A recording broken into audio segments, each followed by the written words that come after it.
പിതാവിന്റെയും പുത്രന്റെയും പരിശുദ്ധാത്മാവിന്റെ നാമത്തിൽ ആമേൻ.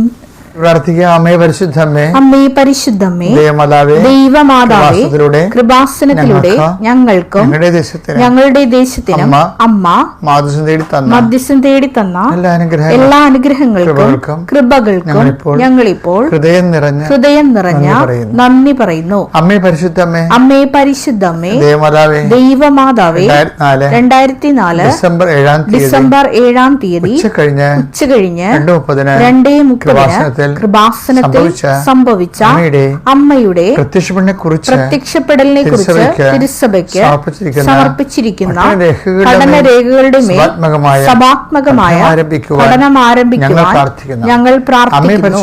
അമ്മേ പരിശുദ്ധമ്മേ, ഭൂസ്വർലോകങ്ങളുടെ രാജ്ഞിയായ അങ്ങേയ്ക്ക് ഭൗമ സംരക്ഷണത്തിനായി പ്രപഞ്ച പ്രകൃതിയെ തന്നെ തിരുസഭ പ്രതിഷ്ഠിക്കുവാൻ ഈ പ്രത്യക്ഷീകരണം വഴി ഇടയാക്കണമേ. പരിശുദ്ധമ്മേ, ജപമാല മാതാവേ, സകല കൃപാസനം പ്രാർത്ഥനയോടും ചേർത്ത് ഞങ്ങളിപ്പോൾ പ്രാർത്ഥിക്കുന്ന ഈ കുടുംബത്തിന്റെ പ്രത്യേക നിയോഗം പറ മക്കളെ.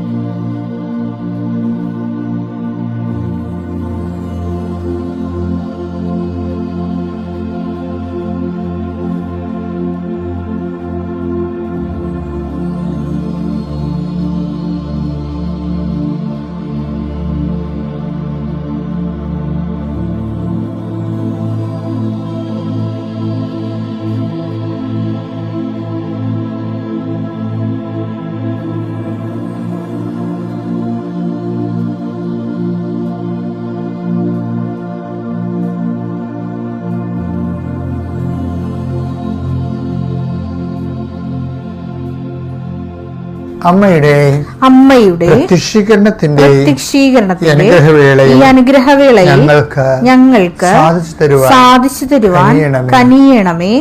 ആമേൻ. വിശ്വാസ പ്രമാണം. സർവശക്തനായ പിതാവും ആകാശത്തിന്റെയും ഭൂമിയുടെയും സൃഷ്ടാവുമായ ദൈവത്തിൽ ഞാൻ വിശ്വസിക്കുന്നു. അവിടുത്തെ ഏകപുത്രനും ഞങ്ങളുടെ കർത്താവുമായ ഈശോമിശിഹായിലും ഞാൻ വിശ്വസിക്കുന്നു.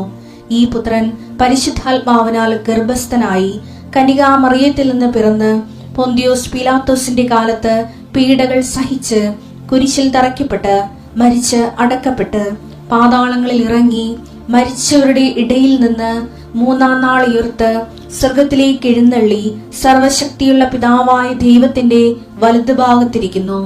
അവിടെ നിന്ന് ജീവിക്കുന്നവരെയും മരിച്ചവരെയും വിധിക്കുവാൻ വരുമെന്നും ഞാൻ വിശ്വസിക്കുന്നു. പരിശുദ്ധാത്മാവിലും ഞാൻ വിശ്വസിക്കുന്നു. വിശുദ്ധ കത്തോലിക്കാ സഭയിലും പുണ്യവാന്മാരുടെ ഐക്യത്തിലും പാപങ്ങളുടെ മോചനത്തിലും ശരീരത്തിന്റെ ഉയർപ്പിലും നിത്യമായ ജീവിതത്തിലും ഞാൻ വിശ്വസിക്കുന്നു. ആമേൻ. സുഖസ്ഥനായ ഞങ്ങളുടെ പിതാവേ, അങ്ങയുടെ നാമം പൂജിതമാകണമേ. അങ്ങയുടെ രാജ്യം വരണമേ. അങ്ങയുടെ തിരുമനസ് സ്വർഗത്തിലെ പോലെ ഭൂമിയിലും ആകണമേ. അന്നു വേണ്ടുന്ന ആഹാരം ഇന്ന് ഞങ്ങൾക്ക് തരണമേ. ഞങ്ങളോട് തെറ്റ് ചെയ്യുന്നവരോട് ഞങ്ങൾ ക്ഷമിക്കുന്നത് പോലെ ഞങ്ങളുടെ തെറ്റുകൾ ഞങ്ങളോടും ക്ഷമിക്കണമേ. ഞങ്ങളെ പ്രലോഭനത്തിൽ ഉൾപ്പെടുത്തരുതേ, തിന്മയിൽ ഞങ്ങൾ രക്ഷിക്കണമേ. ആമേൻ. നന്മ നിറഞ്ഞ മറിയമേ, സ്വസ്തി. കർത്താവ് അങ്ങയുടെ കൂടെ സ്ത്രീകളിൽ അങ്ങ് അനുഗ്രഹിക്കപ്പെട്ടവളാകുന്നു. അങ്ങയുടെ ഉദരത്തിൻ ഫലമായി ഈശോ അനുഗ്രഹിക്കപ്പെട്ടവനാകുന്നു.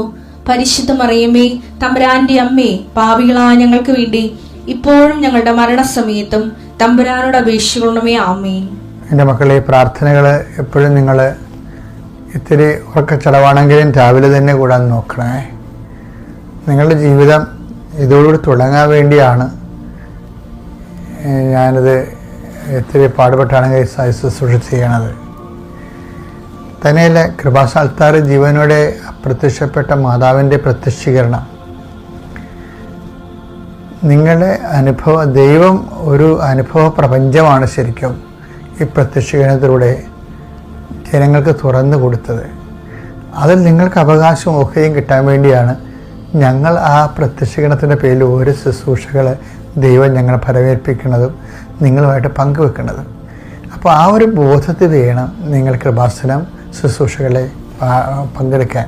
കാര്യം അതച്ച് വളരെ റിച്ചാണത്. കാര്യം വർഷങ്ങളായിട്ട് 87 മുതലുള്ള മധ്യസ്ഥ പ്രാർത്ഥനകൾ, ലക്ഷോപലക്ഷം കോടിക്കണക്കിന് ജപമാലകൾ, അതുപോലെ തന്നെ മാതാവിൻ്റെ ലോകത്ത് നടന്നിട്ടുള്ള സുവിശേഷ വേലകൾ, കർത്താവിനെ അറിയാതെ അറിയിക്കാൻ വേണ്ടി നടത്തിയിട്ടുള്ള എല്ലാ പരിശ്രമങ്ങളും ഇതിൻ്റെ ആസ്തിയാണ്.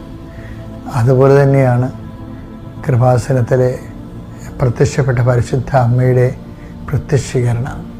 ഇങ്ങനെ പിന്നെ ഇതിനെ എല്ലാത്തിനെയും അന്വർത്ഥമാക്കുകയും സാധൂകരിക്കുകയും നീതീകരിക്കുകയും ചെയ്യുന്ന ഉടമ്പടി എന്ന ലോകസ്ഥാപനം മുതൽ ദൈവം രൂപീകരിച്ചിരിക്കും. മനുഷ്യരാശി ഉണ്ടായ കാലം മുതൽ ദൈവം തന്നെ വിഭാവന ചെയ്ത് ആർക്കോത്ത് കവനൻ്റെ അളവുകോല് നിശ്ചയിച്ച ദൈവം തന്നെയാണ് ഉടമ്പടിയുടെ അളവുകോല് നിശ്ചയിച്ചിരിക്കുന്നത്. ഇപ്പോൾ ദൈവസ്ഥാപിതമായ ഒരു സുവിശേഷ വേല ഇന്നത്തെ കാലത്ത് മനുഷ്യൻ്റെ കണ്ണിൽ വെപ്പാൻ വേണ്ടി മാതാവിൻ്റെ മാധ്യസ്ഥത തന്നിരിക്കുകയാണ്. അപ്പം അതെല്ലാം ഓർക്കുമ്പോൾ നിങ്ങൾ വളരെ സീരിയസ് ആയിട്ട് വേണം ഇതൊക്കെ കൂടുകയും അതുപോലെ തന്നെ ദൈവത്തിൽ വളരുകയും മറ്റുള്ളവർക്ക് അത് പാസ് ചെയ്യുകയും ഷെയർ ചെയ്യുകയും ചെയ്യേണ്ടേ. കർത്താവിൻ്റെ ഉന്നതമായ നാമത്തിന് സ്വസ്ഥം ചെയ്യണം.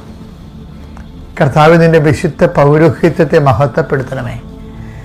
കർത്താവ് സഭയിലുള്ള സാന്നിധ്യം പ്രകടമാക്കും. 39 വർഷം ഞാൻ അർപ്പിച്ച കൃപായുടെ യോഗ്യതയാൽ കൃപാസാൽത്താറെ ജീവനോടെ പ്രത്യക്ഷപ്പെട്ട പരിശുദ്ധ അമ്മയുടെ മാധ്യസ്ഥത്തിലെ ഞാൻ മക്കളെ ആസ്വദിക്കുന്നു. നിങ്ങളുടെ ജോലി തടസ്സങ്ങൾ, കുടുംബത്തിലുണ്ടായിരിക്കുന്ന കലഹങ്ങൾ, തമ്മിലുണ്ടാകുന്ന ഭിന്നതകൾ, അങ്ങോട്ടും ഇങ്ങോട്ടും ഉണ്ടാകുന്ന വടംവലികൾ, ഈഗോ ക്ലാഷുകൾ, ഒരാവശ്യമില്ലാതെ ഇഷ്യൂസ് ഡെവലപ്പ് ചെയ്ത് വരികയും പ്രൊട്ടക്ഷൻ, കുടുംബത്തിൻ്റെ സമാധാനത്തിൻ്റെ സംരക്ഷണം നഷ്ടപ്പെടുകയും വല്ല വയ്യാവലികളും കയറി നിരങ്ങുന്ന ഒരവസ്ഥയിൽ കുടുംബം അന്തഛിദ്രമാകുകയും ചെയ്യുന്ന എല്ലാ കുടുംബങ്ങളും കർത്താവിൻ്റെ നാമത്തിൽ അതിൻ്റെ എല്ലാ അന്തഛിദ്ര പഴുതുകളെ യേശു ക്രിസ്തു നാമത്തിൽ ഞാൻ ബന്ധിക്കുന്നു. കർത്താവിൻ്റെ വലിയ ശക്തിയിലേക്ക് ഒഴുകട്ടെ എന്ന് പ്രാർത്ഥിക്കുന്നു. നിനക്ക് വിവാഹിതനാണെങ്കിൽ നിൻ്റെ വിവാഹ ജീവിതം സുരക്ഷിതമായി പോകുവാനും, വിവാഹിതയല്ലെന്നുണ്ടെങ്കിൽ നിനക്ക് ദൈവം ജീവിത പങ്കാളി തിരഞ്ഞെടുത്ത് നൽകുവാനും അതിന് ഈ പ്രാർത്ഥന വഴി നിന്നെ സഹായിക്കട്ടെ. നീ ഒരു കുഞ്ഞിൻ്റെ അമ്മയാകാൻ അപ്പനാകാൻ ആഗ്രഹിക്കുന്നുണ്ടെങ്കിൽ അത് നിൻ്റെ അവകാശമാണ്. ആ ദൈവത്തിൻ്റെ സന്നിധിയിൽ നീ സമർപ്പിച്ചൊരു വിഷയമാണെങ്കിൽ ഇന്ന് ആ വിഷയത്തിന് ദൈവിക തീരുമാനം ഉണ്ടാകും. കർത്താവിൻ്റെ ശബ്ദം നിന്നെ ആവശ്യിക്കട്ടെ. നിൻ്റെ കുഞ്ഞുങ്ങളും കുടുംബവും കഴിഞ്ഞു പോകാൻ വേണ്ടി ന്യായമായി നിനക്ക് ഭക്ഷണം കഴിച്ചും അതുപോലെ തന്നെ സമൂഹത്തിലുള്ള നിനക്കുണ്ടാകുന്ന മാന്യത നിലനിർത്തിക്കൊണ്ട് പോകാൻ ഉദ്ദേശിക്കണമെന്നുണ്ടെങ്കിൽ അതെല്ലാം ന്യായമായ പ്രാർത്ഥനയുടെ ആവശ്യങ്ങളാണ്. അതെല്ലാം കർത്താവ് നിൻ്റെ ഉദ്യമങ്ങൾ അനുഗ്രഹിക്കുകയും നീ എവിടെ പോയാലും എന്തിന് പോയാലും നിൻ്റെ കുടുംബം നിലനിൽക്കാൻ ആവശ്യമായ എല്ലാ തടസ്സങ്ങളും നിനക്കതിനുള്ള യോഗ്യത ഇല്ലെങ്കിൽ കർത്താവിൻ്റെ ശക്തിയുടെ കൃപയിൽ നിനക്ക് യോഗ്യത നൽകുകയും നിന്നെ കർത്താവ് നിലനിർത്തുകയും ചെയ്യട്ടെ എന്ന് പ്രാർത്ഥിക്കുന്നു. നിൻ്റെ യാത്രകളെ ആശീർവദിക്കുന്നു. നിൻ്റെ വസ്തു, നിൻ്റെ വീട്, കൈമാറ്റം, അതുപോലെ തന്നെ കൈ ഏൽക്കുക, അങ്ങനെ ഉണ്ടാകുന്ന എല്ലാ പ്രക്രിയകളിലും കർത്താവ് നിന്നെ ആശ്വസിപ്പിക്കുകയും ശക്തിപ്പെടുത്തുകയും ചെയ്യട്ടെ പ്രാർത്ഥിക്കുന്നു. ആരെയും ഭയപ്പെടാതെ, ആരെയും കൂസാതെ, ആർക്കും കൊണ്ട് അടിയറ വെക്കാതെ നീ ദൈവത്തെ വിശ്വസിച്ചുകൊണ്ട് നട്ടല് നിവർത്തി നിൽക്കാനുള്ള ആന്തരിക ശക്തി കർത്താവ് നിനക്ക് നൽകട്ടെ എന്ന് പ്രാർത്ഥിക്കുന്നു. എൻ്റെ കർത്താവിൻ്റെ ഉന്നതമായ നാമത്തിൽ നിൻ്റെ പ്രത്യാശകൾ, നിൻ്റെ ഉയർച്ചയ്ക്ക് വേണ്ടിയുള്ള നിൻ്റെ പദ്ധതികൾ കർത്താവ് ആശീർവദിക്കുകയും അതിൽ അപകടങ്ങൾ എന്തെങ്കിലും ഉണ്ടെങ്കിൽ ഭാവിയിൽ അത് നിനക്ക് ദോഷകരമാണെങ്കിൽ കർത്താവ് അതിൻ്റെ കറക്റ്റായ പാതകളിലൂടെ കർത്താവ് നിന്നെ നയിക്കട്ടെ എന്ന് പ്രാർത്ഥിക്കുന്നു. നീ എഴുതിവിട്ട പരീക്ഷകൾ, അതുപോലെ അത് കയ്യിൽ നിന്ന് വിട്ട കല്ലും പറഞ്ഞ വാക്കും എഴുതിയ പരീക്ഷയും ഒരുപോലെയാണ്. പക്ഷേ അതെല്ലാം ഗൈഡ് ചെയ്യാൻ ദാവീദിന് കരുത്തില്ല. ദാവീദ് ഗോലിയാത്തിനെ കൊല്ലാൻ കരുത്തില്ലായിരുന്നു. ഒരു ഉണ്ടക്കല്ല് കൊണ്ട് ഗോലിയാത്ത് മരിക്കുമെന്ന് നാം വിശ്വസിക്കണമില്ല. പക്ഷേ ആ ദൈവമാണ് ആ എറിഞ്ഞ കല്ലിനെ കൃത്യസ്ഥലത്ത് കൊണ്ട് കൊള്ളിക്കുകയും ഗോലിയാത്തിനെ തട്ടിക്കളയുകയും ചെയ്തത്. നിൻ്റെ മുമ്പിലുണ്ടാകുന്ന എല്ലാ തരത്തിലുള്ള തടസ്സങ്ങളും പ്രതിയോഗികൾ നിന്നെ പ്രലോഭിപ്പിക്കുകയും സങ്കടപ്പെടുത്തുകയും നിരാശപ്പെടുത്തുകയും നിന്നെ അധൈര്യപ്പെടുത്തുകയും ചെയ്യുന്ന വ്യക്തികൾ, സങ്കടങ്ങൾ കർത്താവ് ഏറ്റെടുക്കുകയും നിന്നെ ഇന്നു മുതൽ നീ ഒരു പുതിയ ജീവിതത്തെ കിട്ടുകയും ഇന്നു മുതൽ നിൻ്റെ വഴികളിൽ കർത്താവിനെ അനുഭവിക്കുകയും നീ ഈ അടയാളം കണ്ടിട്ട് മാത്രം കർത്താവിലേക്ക് വന്നാലും മതി, കുഴപ്പമില്ല. എന്താ കാര്യത്തിൽ അത് നിനക്ക് കിട്ടുമെന്ന് എനിക്ക് നല്ല ഉറപ്പാണ്. ഈ പ്രാർത്ഥനയിൽ പങ്കെടുക്കുന്ന ഓരോ കുടുംബത്തെയും കർത്താവ് ആസ്വദിക്കട്ടെ. കർത്താവെ, നിനക്ക് നിൻ്റെ വിശുദ്ധമായ രക്തത്താൽ പാപഭംഗിരമായ മനുഷ്യൻ്റെ ചിന്താ പദ്ധതികളെ നീ കഴുകിക്കളയുകയും അവൻ വിശുദ്ധി ജീവിക്കാനുള്ള പ്രേരണ പരിശുദ്ധാവ് നിനക്ക് നൽകുകയും കർത്താവ് നിന്നെ നിലനിർത്തുകയും വളർത്തുകയും ചെയ്യട്ടെ. നിത്യം പിതാപുത്രനും പരിശുദ്ധായ മനസ്സവിശ്വ നീക്കുവാമേ. എൻ്റെ മക്കളെ, പിന്നെ ഞാനുണ്ടല്ലോ ഈ കൃപാസനത്തിലെ സാക്ഷ്യങ്ങൾ കേൾക്കത്തില്ലേ? സാക്ഷ്യങ്ങൾ കഴിഞ്ഞ ദിവസങ്ങളൊരു ചേച്ചി പറയായിരുന്നു, എനിക്ക് സങ്കടം വരുമ്പോൾ ഞാൻ സാക്ഷ്യം കേൾക്കുമെന്ന്. സങ്കടം വരുമ്പോൾ ചില ആൾക്കാർ ഞാൻ സങ്കടം വരുമ്പോൾ വെള്ളമടിക്കണമെന്ന് പറയത്തില്ലേ, അത്രയും വിവരദോഷമുണ്ട്. അതേസമയം തന്നെ ദൈവത്തിൻ്റെ കൃപ നമുക്ക് ലഭിക്കുന്നതിന് സങ്കടം വരുമ്പോൾ എന്തുകൊണ്ടാണ് അവർ സാക്ഷ്യം കേൾക്കണത്? കാര്യം അതിൻ്റെ കാരണം എന്തുണ്ട്? കാര്യം ഇപ്പോൾ ഓരോരോ അനുഭവങ്ങൾ വരുമ്പോൾ ഞാൻ പറയും, കർത്താവേ, അവരുടെ അനുഭവം, അവർക്ക് കിട്ടിയ അനുഭവം എനിക്കും തരണം. അതുപോലെ തന്നെ എന്നെപ്പോലെ ഇതേ പ്രയാസം അനുഭവിക്കുന്ന എല്ലാവരും നീ അനുഗ്രഹിക്കണം. എന്തൊരു സഹോദര സ്നേഹത്തിലാണ് അവർ സഹനത്തിൻ്റെ സാഹചര്യങ്ങളെ സാക്ഷ്യം കൊണ്ട് നേരിടണത്. അപ്പോൾ അത് കറക്റ്റാണതേ. അതായത് അതുകൊണ്ട് നിങ്ങൾ ഈ സാക്ഷ്യം കേൾക്കുന്ന മാറി മാറി നമുക്ക് ആവശ്യത്തിന് സാക്ഷ്യങ്ങളുണ്ടല്ലോ. അവർ 50,000 സാക്ഷ്യമെങ്കിലും കൃപാസനത്തിൻ്റെ യൂട്യൂബിലുണ്ട്. അത്രയ്ക്ക് പവർഫുള്ളല്ലേ ഉടമ്പടി. അപ്പം അത് പക്ഷേ എനിക്ക് ഇന്ന് വെളുപ്പിനെ എഴുന്നേറ്റപ്പോഴേ എൻ്റെ മനസ്സിൽ വന്ന ഒരു പോയിൻ്റ്, ഈ അപ്പോസ്തലന്മാരെ സുവിശേഷ വേദസാക്ഷികളെക്കുറിച്ച് പറയുന്നുണ്ട്. പക്ഷേ അത് ചില നമുക്ക് ചുറ്റും സാക്ഷികളുടെ സമൂഹം ഉള്ളത് കൊണ്ട് നമ്മുടെ ഭാരങ്ങൾ നമുക്ക് നീക്കിക്കളയാമെന്ന് പറയുന്നുണ്ട്. അത് തന്നെയാണ് ഇപ്പോൾ ഈ കുട്ടി പറഞ്ഞത് കഴിഞ്ഞ ദിവസങ്ങളിൽ. എനിക്ക് സങ്കടം വരുമ്പോൾ ഞാൻ സാക്ഷ്യം കേൾക്കും. അപ്പോൾ സാക്ഷ്യത്തിന് സങ്കടങ്ങളെ പ്രതിരോധിക്കാൻ കഴിയും. അപ്പം നീ എന്താ ദൈവത്തോട് പറയേണ്ടത്? എന്നെയും ഒരു സാക്ഷിയായി ഉയർത്തണമേ. ഹെബ്രായർ 12:1. നമുക്ക് ചുറ്റും സാക്ഷികളുടെ വലിയ സമൂഹമുള്ളതിനാൽ നമ്മെ വിഷമിപ്പിക്കുന്ന ഭാരവും പാപവും നമുക്ക് നീക്കിക്കളയാം. അതായത് ഈ സാക്ഷ്യം കേൾക്കുമ്പോൾ നമുക്ക് 2 കാര്യങ്ങൾ സംഭവിക്കണമെന്ന് പറയണത്. എന്താണ്? നമ്മുടെ പാപത്തെക്കുറിച്ച് നമുക്ക് ബോധ്യം ഉണ്ടാവും. അപ്പം നമ്മൾ അനുദപിച്ചുകൊണ്ട് അത് നീക്കിക്കളയും. അതുപോലെ തന്നെ നമ്മുടെ ഭാരം എന്താണ്? ജീവിതഭാരം. അപ്പം ജീവിതഭാരം അവർക്ക് ദൈവം അവരെ അനുഗ്രഹിച്ച പോലെ എന്നെയും അനുഗ്രഹിക്കുമെന്നുള്ള ബോധ്യത്തിൽ നമ്മൾ പ്രാർത്ഥിച്ചും പ്രവർത്തിച്ചും ജീവിക്കുമ്പോൾ നമ്മുടെ ഭാരം മാറും. അപ്പം അതുകൊണ്ട് എപ്പോഴും ഓർക്കേണ്ടതാണ്, ഭാരം വരുമ്പോൾ നിങ്ങൾ കൂടുതൽ ആൾക്കാർ ഭാരം കൂടുമ്പോഴല്ലേ ആത്മഹത്യയൊക്കെ ചെയ്യണത്. അങ്ങനെ തിന്മയെക്കുറിച്ച് ആലോചിക്കും. അങ്ങനെയല്ല, ദൈവം ഈ സമൂഹത്തിൽ ആയിരക്കണക്കിന് മനുഷ്യർക്ക് ചെയ്തുകൊണ്ടിരിക്കുന്ന നന്മകളെക്കുറിച്ച് ആലോചിക്കണം. നമുക്ക് ചുറ്റും സാക്ഷികളുടെ ഒരു വലിയ മഹാസമൂഹമുള്ളതുകൊണ്ട് അത് ഇനി ഊരിപ്പോയ, അതായത് തളർന്നുപോയ കാലമുട്ടുകൾ ബലപ്പെടുത്തട്ടെ എന്നുണ്ട്. ഹെബ്രായർ 12:12 ഇതിന് ബാക്കി ഭാഗങ്ങളുണ്ട്. അതിനാൽ തളർന്ന കൈകളെയും ബലമില്ലാത്ത കാൽമുട്ടുകളെയും ശക്തിപ്പെടുത്തുവേൻ.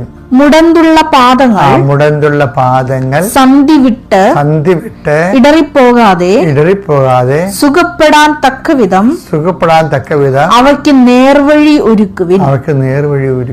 അപ്പൊ വെച്ചാൽ ഇതെല്ലാം ചെയ്യണത് ഈ ദൈവം നമ്മുടെ സമൂഹത്തിലെ ചെയ്തു പോയിട്ടുള്ള സാക്ഷ്യങ്ങൾ അനുസ്മരിച്ചുകൊണ്ടാണ്. അതുപോലെ തന്നെയാണ് ഈ നമ്മൾ നേരത്തെ കർത്താവ് എന്ത് ചെയ്തു എന്നുള്ളത് കൂടി ഓർക്കണം. പ്രയാസകാലങ്ങളിൽ നേരത്തെ നമ്മുടെ ജീവിതത്തിൽ തന്നെ കർത്താവ് ഇങ്ങനെയുള്ള സാഹചര്യത്തിൽ എന്താണ് പണ്ട് ചെയ്തത് അത് ഈശോ ചോദിക്കുന്നുണ്ട്. ഈശോയുടെ ഒരു പ്രധാനപ്പെട്ട ഒരു പെഡഗോജിയാണ്. എന്താണ്? Teaching method. എന്താണത്? മത്തായി 16:9. നിങ്ങൾ ഗ്രഹിക്കുന്നില്ലേ? 5000 പേരുടെ അഞ്ചപ്പം നിങ്ങൾ ഓർമ്മിക്കുന്നില്ലേ? എത്ര കൂട്ട അപ്പ കഷ്ണങ്ങൾ നിങ്ങൾ ശേഖരിച്ചു. അതെന്താണ് സംഭവിച്ചാല്, നമുക്കൊരു സങ്കടം വരുമ്പോ ഈ സന്ധി വിട്ട് ഊരിപ്പോകാതിരിക്കാൻ വേണ്ടി അതിനെ നേർവഴി നയിക്കാൻ പറഞ്ഞില്ലേ? നേർവഴിക്കാക്കാൻ പറഞ്ഞിട്ടുണ്ട്. ഈ മുടന്ത് നിർത്തിയിട്ട് അതിൻ്റെ കാര്യം എങ്ങനെ നേർവഴിക്കാക്കണത്. അതുപോലെ ഒരു മാർഗമെന്ന് പറയണത്, പണ്ട് നമ്മുടെ ജീവിതത്തിൽ നമ്മളിപ്പോൾ പുതിയ ആൾക്കാരാണെങ്കിൽ റോബോട്ടിനെ പോലെ ഇപ്പോൾ ഉണ്ടാക്കിയെടുത്ത ആളല്ലല്ല. നമ്മളിവിടെ ജീവിച്ചപ്പോൾ കുറേ പ്രയാസങ്ങൾ, തോൽവി, ഭാരം, സങ്കടം ഒക്കെ അനുഭവിച്ചിട്ടുണ്ട്. അതിൽ നിന്ന് ഒത്തിരി സ്ഥലത്ത് ദൈവം നമ്മളെ രക്ഷപ്പെടുത്തിയിട്ടുണ്ട്. അത് ഓർക്കാൻ പറയുകയാണ്. 5,000 വേണ്ടി തിരിപ്പോറ്റിയപ്പോൾ എത്ര കൊട്ട നിറയെ നിങ്ങൾ ശേഖരിച്ചു. ഇതുപോലെ തന്നെ ഒരു മെത്തേഡാണ് നമുക്ക് സംഭവിക്കാൻ, നമ്മൾ സഹനങ്ങൾ വരാൻ പറ്റുക. ഹെബ്രായർ 12:1 നമുക്ക് ചുറ്റും സാക്ഷികളുടെ വലിയ സമൂഹമുള്ളതിനാൽ നമ്മെ വിഷമിപ്പിക്കുന്ന ഭാരവും പാപവും നമുക്ക് നീക്കിക്കളയാം. നമുക്കായി നിശ്ചയിച്ചിരിക്കുന്ന ഈ ഓട്ടപ്പന്തയം സ്ഥിരോത്സാഹത്തോടെ നമുക്ക് ഓടിത്തീർക്കാം. ഞാൻ പറഞ്ഞത് എന്ത് സംഭവം അറിയാം? ഈ തോൽവിയും ഭാരവും ഒക്കെ നേരിടുമ്പോഴേ കർത്താവ് മനസ്സിലെന്തോ കണ്ടിട്ടുണ്ട്. കർത്താവ് നൽകുന്ന ഒരു സന്ധിപ്പുണ്ട്. അതിൻ്റെ കൂടെ സമരസപ്പെട്ട് സധൈര്യം മുന്നോട്ട് പോകണം. ദൈവം നിങ്ങളെ അനുഗ്രഹിക്കട്ടെ.